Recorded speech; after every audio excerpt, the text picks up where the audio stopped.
Welcome back into 12th Man Studios for another edition of Higgins Hindsights. I'm Sam Kamen, joined alongside Coach JT Higgins and senior golfer Brandon Smith. And guys, welcome back. Good to be here.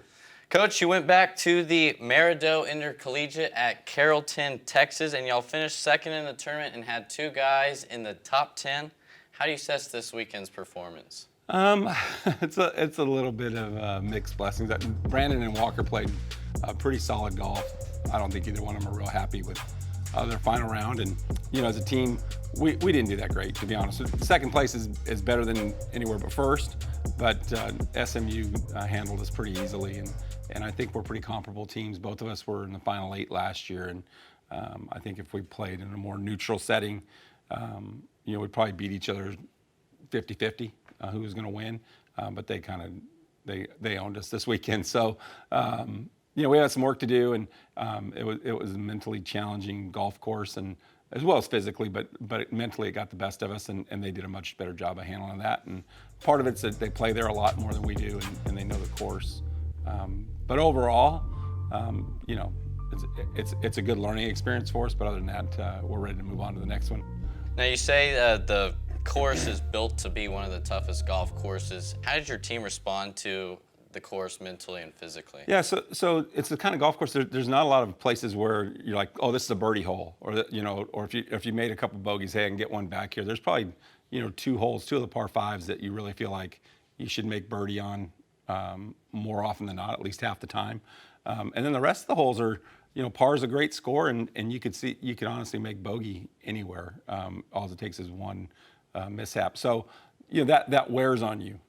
Over the course of a day, over the course of a tournament. So basically what I think happens is there's a breaking point where you're 4 over, maybe 3 or 4 over, and you're running out of holes, and you just abandon all the principles that we work on. You abandon your discipline and your patience. You throw the game plan out the window. Maybe you change and hit a driver on a hole where you were going to hit a 3-wood, or opposite. I was going to hit a driver here and I changed to 3-wood, and then the next thing you know, those errors compound themselves. And a 75 turns into a 78, or a 74 turns into a 76, whatever those may be. And then on top of that, there's a lot of places where you can make a big number. The greens are really fast. The green complexes are severe. You get in the wrong place on the hole, you could 3-putt pretty easily. So there's just a lot of things that can go wrong. What SMU had going for them is because we were compounding our mistakes, they got to put it on cruise control, and they just got to hit a fairway, hit it to the middle of the green, 2-putt, make your par and go. They didn't have to. We didn't force them to have to do anything really well or spectacular. So it's kind of tails of 2 teams going different directions. The momentum was going all in their way and going against us. So so how do we handle it? Not great, but that's part of what the fall is for, is to learn from those things and to get better the next time you face it. Now, Brandon, you say it's a tough golf course. It's a tough layout and tough conditions this weekend. How does that affect with your mentality of how do you want to attack? Do you want to go after the greens, or do you want to play a conservative, hit a fairway, hit a green, and 2-putt type of thing? Yeah, well, we talk about it a lot, especially Corton and I. We, a lot of times before a round, we try to discuss with the players that, if you have 150 yards in the middle of the fairway to a tucked pin, a lot of guys at home, they'll see that and they'll lick their chops and just think, okay, it's just a full 9-iron, pitch and wedge, whatever they're hitting, and just attack. And then we get on the road, and sometimes there's just a different look to a hole or a bunker that looks like it's really tucked close to the pin, and you get a little bit more tentative. And if it's tucked back right, you push your target, a couple yards left. And I just think that I did a really good job this week, except for a couple holes that got me of really making sure that I had the same mindset, in the middle of the fairway, 150 yards out, as I would at home. And I think that's why I felt like I was really comfortable out there, regardless of, how tough the golf course was playing. And you say, you had a couple tough holes. How do you respond from a tough hole where you can easily let the ground go away from you, but you responded this week? Yeah, I was just trying to tell myself, in between every shot, to just try to think, play, and react like a tour player. And my dad's always preached that, when I was a junior golfer, I try to act like a college golfer. When I was a college golfer, I try to act like a tour player. And then hopefully one day when I'm a tour player, I try to act like I'm a Hall of Famer. So just really try to act beyond your years and be mature, and just realize that bad shots are a part of the game. And most of the great players out there, it's not because they're so good at doing what they do when everything's going great. It's what they do when things are going sideways, and you got to try to respond from that. So I think I showed a little bit of maturity after a couple of the big numbers and responding after that this week, which I'm proud of myself for. Speaking of tour players, Cameron Champ won his second tour event at the Safeway Open in Napa, California. Coach, what is this? How does he represent Aggie golf as well as plenty of other golfers on tour?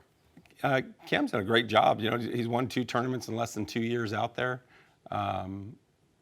He's becoming a star, really. I mean, he hits it so far and so straight. People are starting to follow him. I think he's exciting to watch. He makes a lot of birdies. People like guys that hit it far. Everyone likes the long ball, and so and then winning. It was a great story. His grandfather's has stage 4 cancer, and that's close to home for them. It's an hour away. He lives in Sacramento. So really excited for him and happy for his family. It was a really cool win and story. And he gets playing the Masters. He's got another 2-year exemption on the PGA Tour. Pretty big win for him. And he represents us well. He's got A&M on his bag and carries the yardage book. And I talked to him afterwards. He said he's going to probably come up and play with the guys here in the fall. So we'll see him soon. Now, looking forward to the next time you play. It'll be your last tournament of the fall seasons in Atlanta, Georgia. What are you looking forward to improve on going into the spring season? It's another great tournament. We play Golf Club of Georgia. We have a lot of experience there. I think the guys really enjoy the course and the tournament. It's a fun trip. I know one thing we have to putt better. I think we had 25 3-putts this week. To give you an idea, the first 2 tournaments combined, we didn't have 25 3-putts. I think we had 10 in one and 9 in another. So it was really a bad week for us around the green. So we're going to work hard on that this week and get ready. I'm hoping that we can put this one behind us. We're a lot better team than what we played this last week, and go out there and play with a lot of confidence and really be a little tougher mentally and stick to the game plan a little bit better. But it is a golf course we can attack. It's not one that we're going to be back on our heels playing this time. So we can go get it and hopefully shoot some low scores and compete for the championship. Brandon, same thing for you. What do you want to take from this last tournament in Georgia and have it carry over into your spring season?